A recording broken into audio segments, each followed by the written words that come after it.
match problem 2, we're given the function 1 minus x cubed. We want to find the intervals where it's increasing and decreasing by first finding any critical values.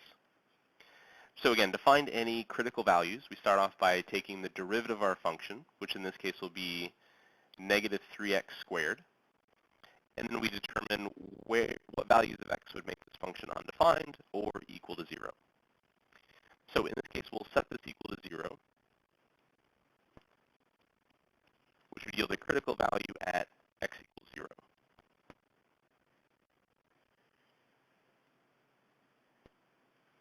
So our sign chart for the first derivative will have a critical value of 0, and then we want to determine what's happening on either side of that critical value.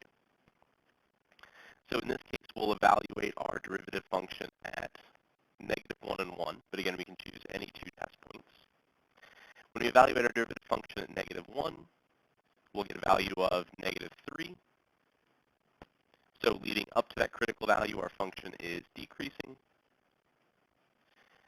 And when we evaluate our derivative function at 1, we still get a value of negative 3, which means our function is still decreasing. So our function is decreasing, we hit a critical value, and our function continues decreasing. What this tells us is that our function is decreasing for all values of x, or our function is decreasing on negative infinity to infinity. So in this case, we don't have a local maximum or minimum because our function doesn't change directions. It's decreasing, still decreasing.